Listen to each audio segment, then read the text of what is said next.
ओम श्री गणेशाय नमः। अथ श्री कुलदेवी स्तोत्रम्।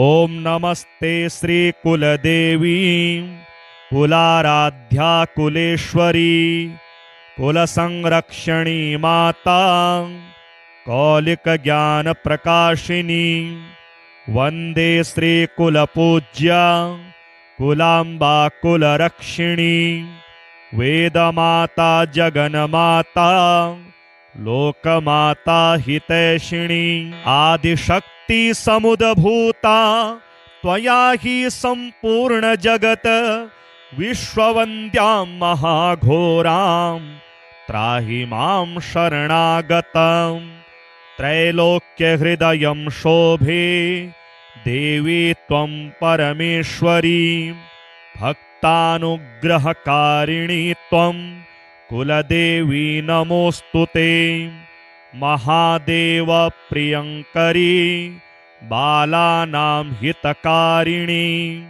कुलवृद्धिकरी माता त्राहि मां शरणागतं चिदग्रे मंडल संभूता राज्यवैभवकारिणी प्रकटितां सुरेशानी वन्दे त्वां राजगौरवं त्वदीये कुले जातः त्वामेव शरणं गतः त्वत्वत्सलोऽहम् आद्ये त्वं रक्ष रक्षाधुना पुत्रं देहि धनं देहि साम्राज्यं प्रदेहि मे सर्वदास्माकं कुले भूयात् मङ्गलानुशासनं कुलाष्टकमिदं पुण्यं नित्यं यः सुकृते पठेत् तस्य वृद्धि कुले जातः प्रसन्ना परमेश्वरी कुलदेवी स्तोत्रमिदं सुपुण्यं ललितं तथा अर्पयामि भवद्भक्त्या त्राहि मां शिवगेहिनी। ओम नमस्ते श्री कुलदेवी कुलाराध्या कुलेश्वरी कुलसंरक्षणी माता कौलिक ज्ञान प्रकाशिनी वंदे श्री कुलपूज्या कुलांबा कुलरक्षिणी वेदमाता जगन्माता लोकमाता हितैषिणी आदिशक्ति समुद्भूता त्वया हि संपूर्ण जगत विश्ववन्द्यां महाघोरां त्राहि मां शरणागतं त्रैलोक्यहृदयं शोभे देवी त्वं परमेश्वरी भक्तानुग्रहकारिणी त्वं कुलदेवी नमोस्तुते महादेव प्रियंकरी बालानां हितकारिणी कुलवृद्धिकरी माता त्राहि मां शरणागतं चिदग्रे मंडल संभूता राज्यवैभवकारिणी प्रकटितां सुरेशानी वन्दे त्वां राजगौरवं त्वदीये कुले जातः त्वामेव शरणं गतः त्वत्वत्सलोऽहम् आद्ये त्वं रक्ष रक्षाधुना पुत्रं देहि धनं देहि साम्राज्यं प्रदेहि मे सर्वदास्माकं कुले भूयात् मङ्गलानुशासनं कुलाष्टकमिदं पुण्यं नित्यं यः सुकृते पठेत् तस्य वृद्धि कुले जातः प्रसन्ना परमेश्वरी कुलदेवी स्तोत्रमिदं सुपुण्यं ललितं तथा अर्पयामि भवद्भक्त्या त्राहि मां शिवगेहिनी। ओम नमस्ते श्री कुलदेवी कुलाराध्या कुलेश्वरी कुलसंरक्षणी माता कौलिकज्ञानप्रकाशिनी वन्दे श्रीकुलपूज्या कुलाम्बा कुलरक्षिणी वेदमाता जगन्माता लोकमाता हितैषिणी आदिशक्ति समुद्भूता त्वया हि सम्पूर्ण जगत् विश्ववन्द्यां महाघोरां त्राहि मां शरणागतं त्रैलोक्यहृदयं शोभे देवी त्वं परमेश्वरी भक्तानुग्रहकारिणी त्वं कुलदेवी नमोऽस्तुते महादेव प्रियङ्करी बालानां हितकारिणी कुलवृद्धिकरी माता त्राहि मां शरणागतं चिदग्रे मण्डलसम्भूता राज्यवैभवकारिणी प्रकटितां सुरेशानी वन्दे त्वां राजगौरवं त्वदीये कुले जातः त्वामेव शरणं गतः त्वत्वत्सलोऽहम् आद्ये त्वं रक्ष रक्षाधुना पुत्रं देहि धनं देहि साम्राज्यं प्रदेहि मे सर्वदास्माकं कुले भूयात् मङ्गलानुशासनं कुलाष्टकमिदं पुण्यं नित्यं यः सुकृते पठेत् तस्य वृद्धिः कुले जातः प्रसन्ना परमेश्वरी कुलदेवी स्तोत्रमिदं सुपुण्यं ललितं तथा अर्पयामि भवद्भक्त्या त्राहि मां शिवगेहिनी ॐ नमस्ते श्रीकुलदेवी कुलाराध्या कुलेश्वरी कुलसंरक्षणी माता कौलिकज्ञानप्रकाशिनी वन्दे श्रीकुलपूज्या कुलाम्बा कुलरक्षिणी वेदमाता जगन्माता लोकमाता हितैषिणी आदिशक्ति समुद्भूता त्वया हि सम्पूर्ण जगत् विश्ववन्द्यां महाघोरां त्राहि मां शरणागतं त्रैलोक्यहृदयं शोभे देवी त्वं परमेश्वरी भक्तानुग्रहकारिणी त्वं कुलदेवी नमोऽस्तुते महादेव प्रियङ्करी बालानां हितकारिणी कुलवृद्धिकरी माता त्राहि मां शरणागतं चिदग्रे मण्डलसम्भूता राज्यवैभवकारिणी प्रकटितां सुरेशानी वन्दे त्वां राजगौरवं त्वदीये कुले जातः त्वामेव शरणं गतः त्वत्वत्सलोऽहम् आद्ये त्वं रक्ष रक्षाधुना पुत्रं देहि धनं देहि साम्राज्यं प्रदेहि मे सर्वदास्माकं कुले भूयात् मङ्गलानुशासनं कुलाष्टकमिदं पुण्यं नित्यं यः सुकृते पठेत् तस्य वृद्धिः कुले जातः प्रसन्ना परमेश्वरी कुलदेवी स्तोत्रमिदं सुपुण्यं ललितं तथा अर्पयामि भवद्भक्त्या त्राहि मां शिवगेहिनी ॐ नमस्ते श्रीकुलदेवी कुलाराध्या कुलेश्वरी कुलसंरक्षणी माता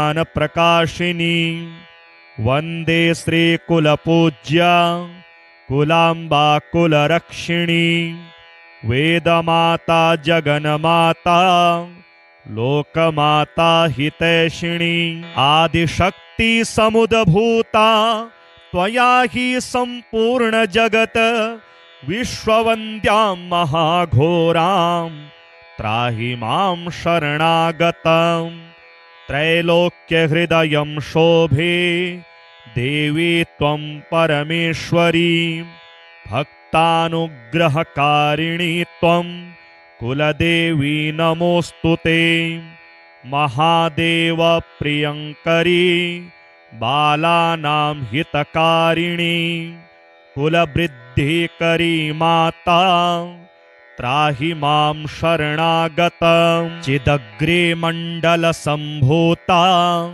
राज्यवैभवकारिणी प्रकटितां सुरेशानी वन्दे त्वां राजगौरवम् त्वदीये कुले जातः त्वामेव शरणं गतः त्वत्वत्सलोऽहम् आद्ये त्वं रक्ष रक्षाधुना पुत्रं देहि धनं देहि साम्राज्यं प्रदेहि मे सर्वदास्माकं कुले भूयात् मङ्गलानुशासनम् कुलाष्टकमिदं पुण्यं नित्यं यः सुकृते पठेत् तस्य वृद्धिः कुले जातः प्रसन्ना परमेश्वरी कुलदेवी स्तोत्रमिदं सुपुण्यं ललितं तथा अर्पयामि भवद्भक्त्या त्राहि मां शिवगेहिनी। ॐ नमस्ते श्रीकुलदेवी कुलाराध्या कुलेश्वरी कुलसंरक्षणी माता कौलिकज्ञानप्रकाशिनी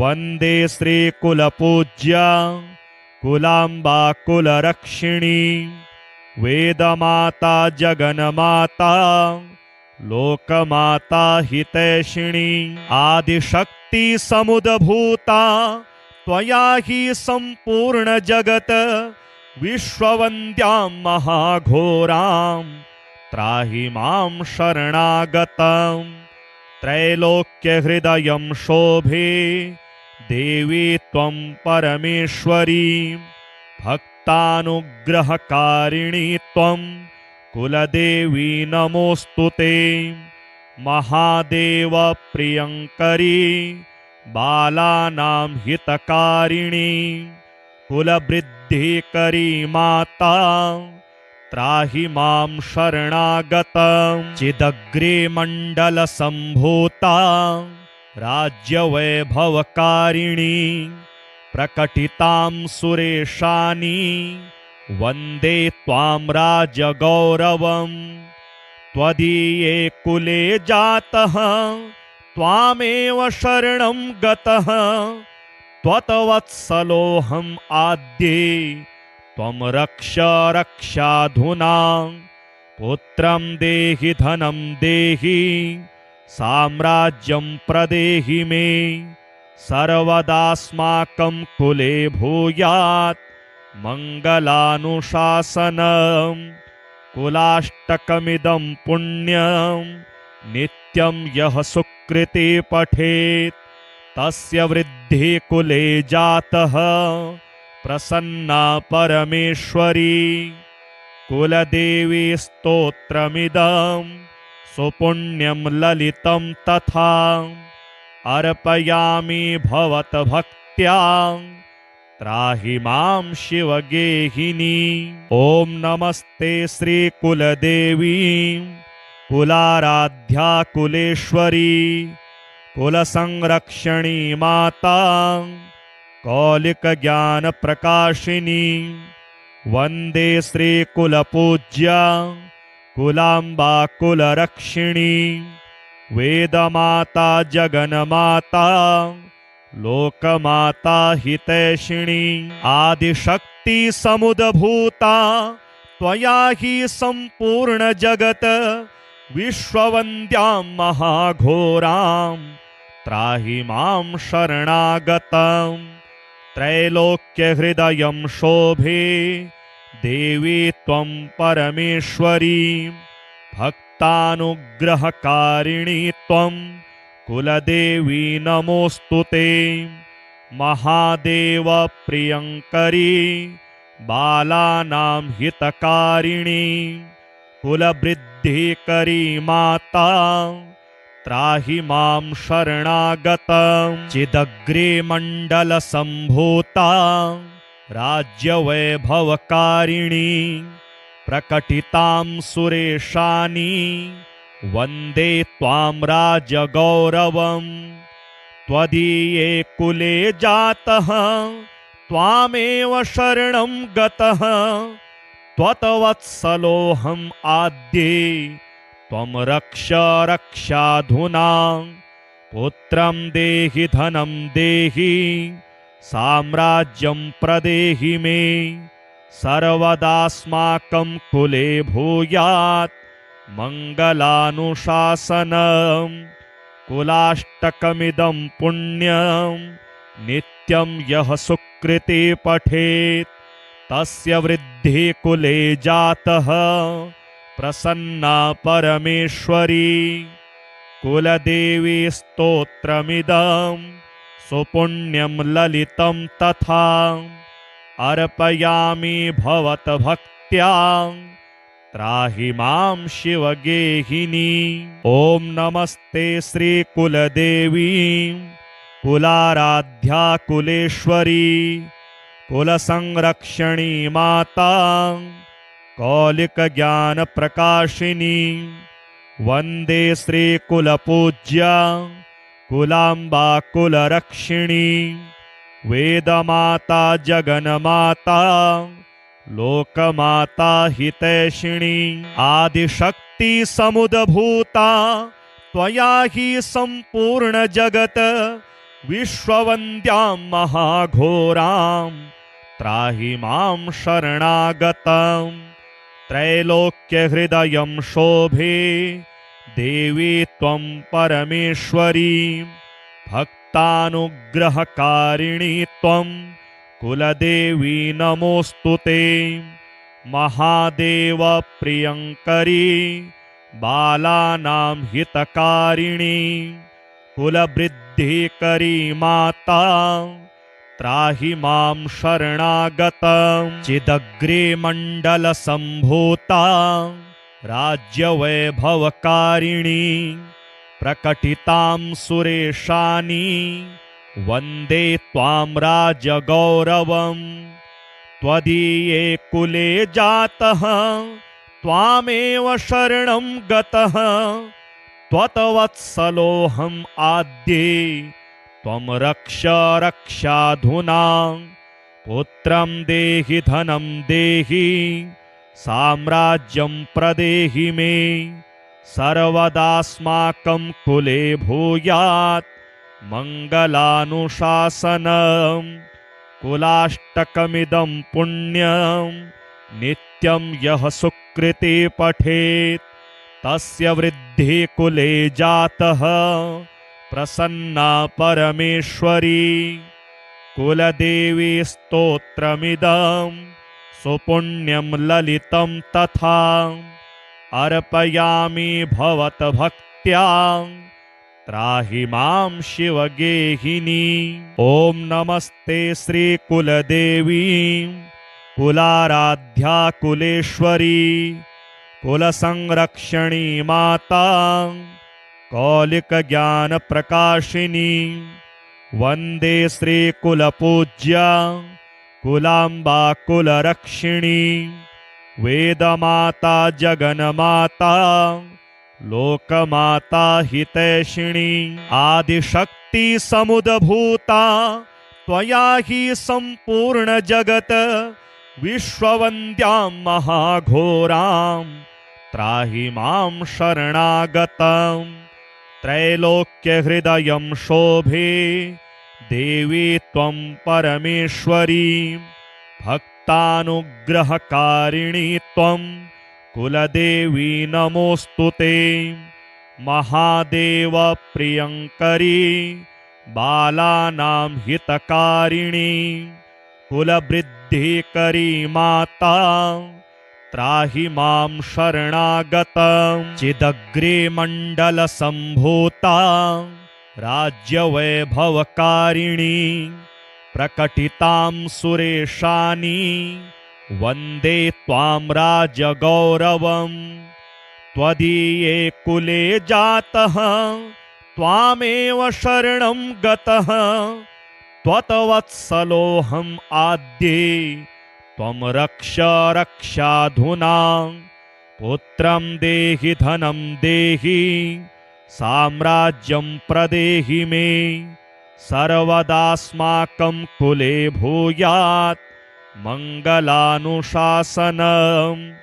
कुलाष्टकमिदं पुण्यं नित्यं यः सुकृते पठेत् तस्य वृद्धिः कुले जातः प्रसन्ना परमेश्वरी।